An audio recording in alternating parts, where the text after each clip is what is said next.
South ఇండియాలోనే అతి తక్కువ ధరలకే రత్నాలందించే ఏకైక సంస్థ 6JVR. హలో నమస్తే, నేను జర్నలిస్ట్ వైఎన్ఆర్.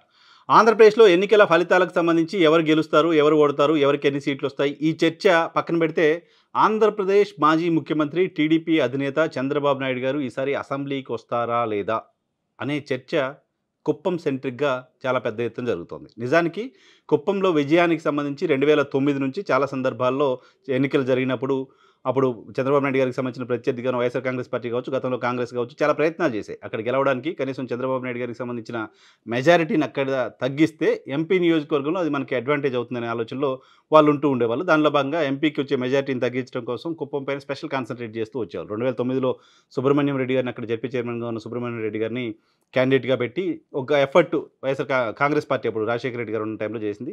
ఆ తర్వాత కూడా అటువంటి ఎఫర్ట్స్ చేస్తూ వచ్చారు.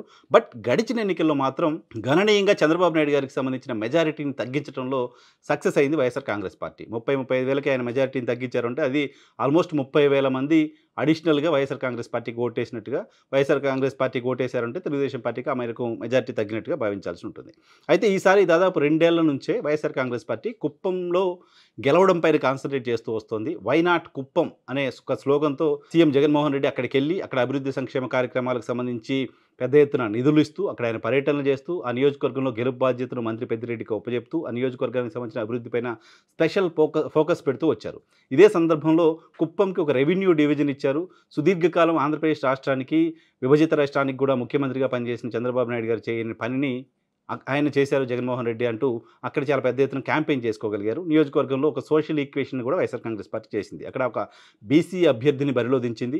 స్థానిక సంస్థల ఎన్నికల్లో తెలుగుదేశం పార్టీ పైన పైచేయి సాధించింది. వేలాది, దాదాపు 50,000కు పైగా ఓట్లు వైఎస్ఆర్ కాంగ్రెస్ పార్టీ అభ్యర్థులకు లోకల్ బాడీ ఎన్నికల్లో తెలుగుదేశం పార్టీ అభ్యర్థుల కంటే ఎక్కువ వచ్చాయి.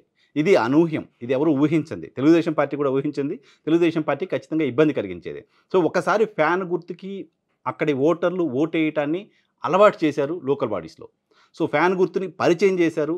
అక్కడ నియోజకవర్గం స్థాయిలో ప్రతి బూత్లో, ప్రతి గ్రామంలో ఫ్యాన్ గుర్తుని పరిచయం చేయగలిగారు.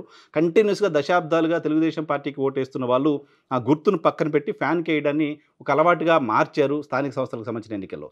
ఈ నేపథ్యంలోనే కుప్పం పైన మొన్న జరిగిన అసెంబ్లీ ఎన్నికల్లో వైఎస్ఆర్ కాంగ్రెస్ పార్టీ చాలా ఫోకస్ పెడుతూ వచ్చింది. వైఎస్ఆర్ కాంగ్రెస్ పార్టీ పెట్టిన ఫోకస్సు వాళ్ళకి ఫలితాన్ని ఇవ్వచ్చు లాంటి చర్చ నియోజకవర్గంలో జరుగుతోంది. గ్యారంటీగా మేము కుప్పాన్ని గెలుస్తాం అని తెలుగుదేశం పార్టీకి సంబంధించిన స్థానిక నాయకులు చెప్పే పరిస్థితి లేదు. బయట నుంచి చూస్తున్న వాళ్ళకు, తెలుగుదేశం పార్టీకి సంబంధించిన వాళ్ళకు కుప్పంలో గెలిచే పరిస్థితి లేదంటారు. అలాంటి వాళ్ళు ఎవరైనా మాట్లాడితే కూడా కోపం వస్తుంటుంది, ఇబ్బంది ఉంటుంది, లేకపోతే మాకేదో కలర్స్ వేసే ప్రయత్నం చేస్తారు. కానీ బట్ గ్రౌండ్లో మాత్రం ఉన్న పరిస్థితి అక్కడ ఒక సంచలన రిజల్ట్ రావచ్చు అని అనిపిస్తోంది. ఏంటి సంచలన రిజల్టు? చంద్రబాబు నాయుడు గారికి సంబంధించిన మెజారిటీ 5,000కో 10,000కో పడిపోతే కూడా సంచలనమే. చంద్రబాబు నాయుడు గారు ఓడిపోతే దేశవ్యాప్తంగా సంచలనం అవుతుంది. సో ఈ రెండిట్లో ఏదో ఒకటి జరగడానికి సంబంధించిన అవకాశం కనపడుతుంది. ఏంటి కారణాలు ఏంటి అంటే, ఆ నియోజకవర్గంలో 4 పిఏలు ఉంటారు చంద్రబాబు నాయుడు గారికి. ఈ 4 పిఏల పెత్తనం పైన సొంత పార్టీలో, నియోజకవర్గంలో తీవ్రమైన అసంతృప్తి ఉంది. స్థానిక సంస్థల్లో ఆ పార్టీ బాగా పర్ఫామ్ చేయకపోవడానికి కూడా కారణం ఇదే. వాళ్ళ 4 పైన ఉన్న వ్యతిరేకత కారణంగా ఆ నియోజకవర్గంలో తెలుగుదేశం పార్టీ శ్రేణులు ఇబ్బంది పడుతున్నాయి. చాలా చోట్ల సామాన్య ప్రజలు కూడా ఇబ్బందులు పడుతున్నారు లాంటి ఇంప్రెషన్ ఉంది. సో వాళ్ళపైన ఉన్న వ్యతిరేకత చంద్రబాబు నాయుడు గారికి ఈసారి ఇబ్బంది కలిగించవచ్చు అనేది చర్చ జరుగుతుంది. ఇంతకుముందు నేను చెప్పినట్టుగా ఫ్యాన్ గుర్తుకు ఓటేయటాన్ని మొదటిసారి జనాలు అక్కడ ఎక్స్పీరియన్స్ చేశారు. అదొకటి అడ్వాంటేజ్ కనపడుతుంది. సో సంక్షేమ కార్యక్రమాలని సాచ్యురేషన్ లెవెల్లో అక్కడ అర్హత ఉన్న ప్రతి ఒక్కరికి అందించడం పైన YSR Congress party special focus పెట్టింది. వాలంటీర్ల అంశం అక్కడ చాలా కీలకం కాబోతుంది. ఇక్కడ నేను ఒక చిన్న ఎగ్జాంపుల్ చెప్తాను. నాకు తెలిసిన ఒక సర్వే ఏజెన్సీ కుప్పం నియోజకవర్గంలో సర్వే చేయడానికి వెళ్ళారు ఒక 2 ఏళ్ల క్రితం. వెళ్ళిన సందర్భంలో అక్కడ ఒక మహిళ దగ్గరికి వెళ్ళి, నువ్వు వచ్చే ఎన్నికలో ఎవరికి ఓటేస్తావమ్మా అని అడిగితే, నేను మా వాలంటీర్ని అడిగి చెప్తాను అన్నారు ఆవిడ. సో వాలంటీర్లకు సంబంధించిన ప్రభావం, వాలంటీర్లకు సంబంధించిన ఇన్ఫ్లుయెన్స్ కుప్పం నియోజకవర్గంలో ఎలా ఉంది అనే దానికి ఇది ఒక చిన్న ఎగ్జాంపుల్. నువ్వు ఎవరికి ఓటేస్తావంటే, నేను మా వాలంటీర్కి తెలియకుండా ఏం చెప్పను, ఆయన అడిగి చెప్తాను అని ఓ మహిళ అన్నారు. అంటే పరిస్థితి ఎలా ఉంటుందో అర్థం చేసుకోవచ్చు. సేమ్ అది నేను ఇంతకుముందు చెప్పినట్టు పిఏలకు సంబంధించిన వ్యతిరేకత, వైఎస్ఆర్ కాంగ్రెస్ పార్టీ సంక్షేమ కార్యక్రమాలని అందరికీ అందించడం పైన పెట్టిన దృష్టి, అలాగే ఫ్యాన్ గుర్తుకు ఓటేయడాన్ని మొదటిసారి జనాలకు అక్కడ అలవాటు చేశారు. దాంతోపాటు అక్కడ అభ్యర్థిగా ఉన్న భరత్ని మంత్రిని చేస్తాను అంటూ జగన్మోహన్ రెడ్డి హామీ ఇవ్వడం, ఆయన సామాజిక వర్గం, దాంతోపాటు భరత్ ఇప్పటికే నియోజకవర్గంలో గడప గడపకు పేరుతో దాదాపు మొత్తం నియోజకవర్గంలోని ప్రతి గడపను టచ్ చేసి ఓట్లు అడిగారు. మొత్తం నియోజకవర్గంలో ప్రతి గడపను టచ్ చేసి ఓట్లు అడిగారు. సో అది కూడా ఈ ఎన్నికల్లో వైఎస్ఆర్ కాంగ్రెస్ పార్టీకి అడ్వాంటేజ్ కలిగించవచ్చు లాంటి చర్చలు కనపడుతున్నాయి. వీటన్నిటితో పాటు మరో కీలకమైన అంశం దొంగ ఓట్లు. అవి దొంగ ఓట్లు అనాలా? లేకపోతే అక్కడ లేని వ్యక్తులకు సంబంధించిన ఓట్లు, ఇంకేదో ఓట్లు. దాదాపు 30,000కు పైగా ఆ నియోజకవర్గానికి సంబంధం లేని వాళ్ళ ఓట్లు గడిచిన చాలా సంవత్సరాలుగా ఉంటున్న ఓట్లు ఇప్పుడు లేవక్కడ. ఎన్నికల ముందు కూడా 22,000 ఓట్లు అక్కడి నుంచి తీసేశారు.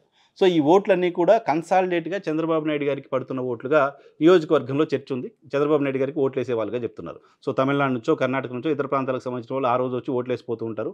వాళ్ళ నియోజకవర్గంతో సంబంధం లేని వాళ్ళు అనేది వైఎస్ఆర్ కాంగ్రెస్ పార్టీ చేస్తున్న విమర్శ కావచ్చు. బట్ ఒక నియోజకవర్గంలో 22,000కు పైగా ఓట్లు ఎన్నికల ముందు తొలగించడం అనేది, ఆ తొలగించిన సందర్భంగా ఎవరు మా ఓటు పోయిందని ఎక్కడ మాట్లాడకపోవడం అనేది న్యాచురల్‌గానే ఇంట్రెస్ట్ జనరేట్ చేసే అంశంగా చూడాలి. సో ఈ ఓట్లన్నీ టీడీపీ ఓట్లే గనక అయితే 22,000కు పైగా ఓట్లు తొలగించడం అంటూ జరిగితే 22,000 ఓట్లు తెలుగుదేశం పార్టీకి తగ్గిపోతున్నాయంటే న్యాచురల్‌గా అది వైఎస్ఆర్ కాంగ్రెస్ పార్టీకి అడ్వాంటేజ్‌ని కలిగించడానికి సంబంధించిన అవకాశం ఎక్కువ ఉంటుంది. వీటన్నిటితో పాటు మనం చాలా పాలిష్డ్‌గా పోల్ మేనేజ్మెంట్ అంటూ మాట్లాడుతూ ఉంటాం. పోల్ మేనేజ్మెంట్ అంటే నథింగ్ బట్ డబ్బులు పంచడమే. ఆంధ్రప్రదేశ్లో పోల్ మేనేజ్మెంట్ అంటే డబ్బులు పంచడమే.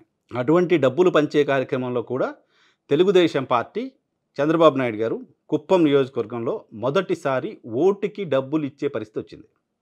మొట్టమొదటిసారి కుప్పం నియోజకవర్గంలో ఓటుకి 2,000 నుంచి 3,000, 4,000, 6,000 కూడా కొన్ని ప్రాంతాల్లో టీడీపీ నుంచి డబ్బులు పంపిణీ జరిగింది అనేది నియోజకవర్గంలో జరుగుతున్న చర్చ. దీనికి సంబంధించిన ఆధారాలు ఉన్నాయా, విజువల్స్ ఉన్నాయా అంటే చూపించలేము. నియోజకవర్గంలో అందరికీ తెలిసిన ఫ్యాక్ట్, అందరూ మాట్లాడుకుంటున్న విషయం. వేరేజ్ అధికార వైఎస్ఆర్ కాంగ్రెస్ పార్టీకి కూడా 4,000కు పైగా, మినిమం 4,000 నియోజకవర్గంలో 60-70% మంది ఓటర్లకు డబ్బులు పంపిణీ చేసింది.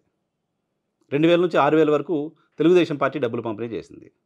సో తెలుగుదేశం పార్టీ కంటే వైఎస్ఆర్ కాంగ్రెస్ పార్టీ ఎక్కువ అక్కడ మనీ పంప్ చేసింది అనేది జనరల్‌గా ఉన్న ఇంప్రెషన్. సో ఇవన్నీ చూసినప్పుడు అక్కడ అనూహ్య ఫలితం రావడానికి సంబంధించిన ఆస్కారం ఉంది అనిపిస్తోంది. దీనిపైన తెలుగుదేశం పార్టీకి సంబంధించిన నాయకులకు కూడా ఇప్పటికే ఒక అంచనా ఉంది. అక్కడ ఏదో జరగబోతుంది అనే ఆందోళన తెలుగుదేశం పార్టీకి సంబంధించిన నాయకుల్లో కనపడుతోంది. సో అక్కడ కనుక అటువంటి ఇప్పుడు నేను చెప్పిన ఫ్యాక్టర్స్ అన్నీ కనుక వర్కౌట్ అవుతే డెఫినెట్‌గా వైఎస్ఆర్ కాంగ్రెస్ పార్టీ అభ్యర్థి భరత్ విజయం సాధించడానికి సంబంధించిన అవకాశం ఉంటుంది.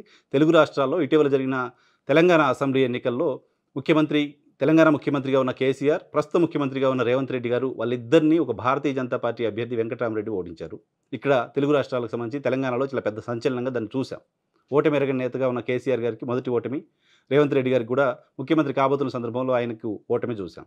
సేమ్ అదే పరిస్థితి కుప్పంలో కూడా చంద్రబాబు నాయుడు గారికి ఎదురు కాబోతుందా అంటే పరిస్థితులు చూస్తే మాత్రం ఆ తరహా అనూహ్య రిజల్ట్ అక్కడ ఉండొచ్చు లాంటి వాదనకు అటువంటి అవకాశం ఉంది అనే దానికి గ్రౌండ్ అయితే కనపడుతోంది. సో చూడాలి, కుప్పంలో డెఫినెట్‌గా ఒక సంచలనమైన రిజల్ట్, ఒక అనూహ్యమైన ఫలితం రాబోతోంది.